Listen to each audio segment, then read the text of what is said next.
Pessoal, na dinâmica impulsiva, se a gente tiver um corpo com massa M sofrendo uma força no decorrer do tempo, se essa força tiver módulo, ou seja, o valor do vetor, direção horizontal, vertical ou diagonal, e sentido constante, sentido da direita para a esquerda, da esquerda para a direita, de baixo para cima, de cima para baixo. Se esses componentes desse vetor forem constantes, a gente pode calcular o impulso da força como a força vezes a variação do tempo. O impulso ele é uma grandeza vetorial, vai ter a mesma direção e sentido da força, porque o tempo é sempre positivo. Agora, se apenas a direção da força é constante, a gente pode montar um gráfico de força pelo tempo e a área debaixo da reta da variação da força pelo tempo é numericamente igual ao impulso. Agora, a quantidade de movimento. Se um corpo com massa M tem uma determinada velocidade, a gente pode calcular como a quantidade de movimento, a massa do corpo, vezes a velocidade.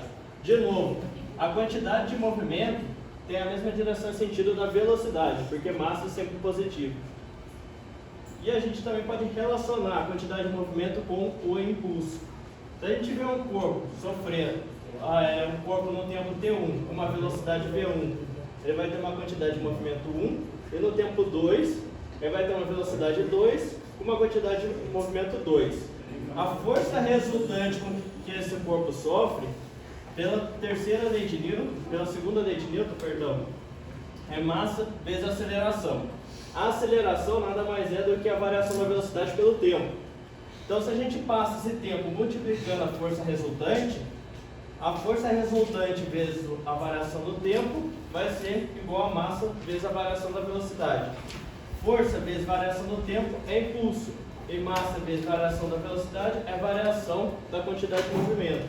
Então, o impulso é igual à variação da quantidade de movimento. Um sistema mecanicamente isolado, ele é um sistema onde a quantidade de movimento não varia, ou seja, a quantidade de movimento inicial é igual à quantidade de movimento final.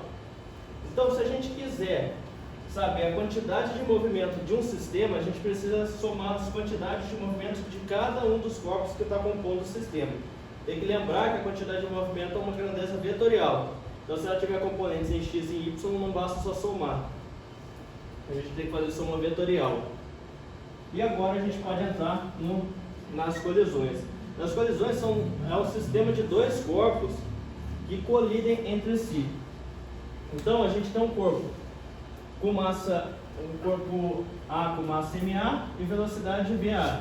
E um corpo com massa MB com velocidade VB. Eles estão se aproximando. Aí, depois que eles se chocam, o corpo com massa MA vai ter uma velocidade VA' e o corpo com massa MB vai ter uma velocidade VB'. Então, a energia cinética ela pode ser igual ou menor do que a energia cinética inicial, nunca maior. Então, nesse caso, a energia cinética pode se conservar ou diminuir, nunca vai ser maior do que no início do movimento.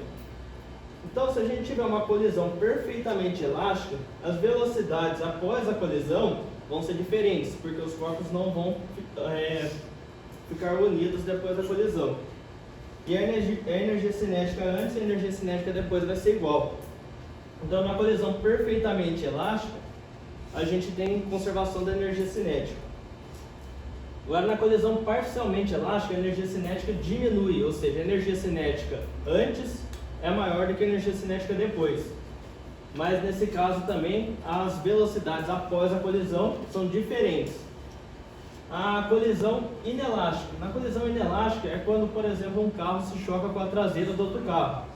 Então, a velocidade final dos corpos são iguais, porque eles se chocam e continuam juntos. Então, a energia cinética antes é maior que a energia cinética depois. O único caso que a energia cinética se conserva é na perfeitamente elástica.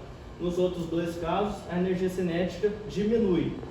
No parcialmente elástica e no perfeitamente elástica, as velocidades finais são diferentes. E na inelástica, as velocidades finais são iguais.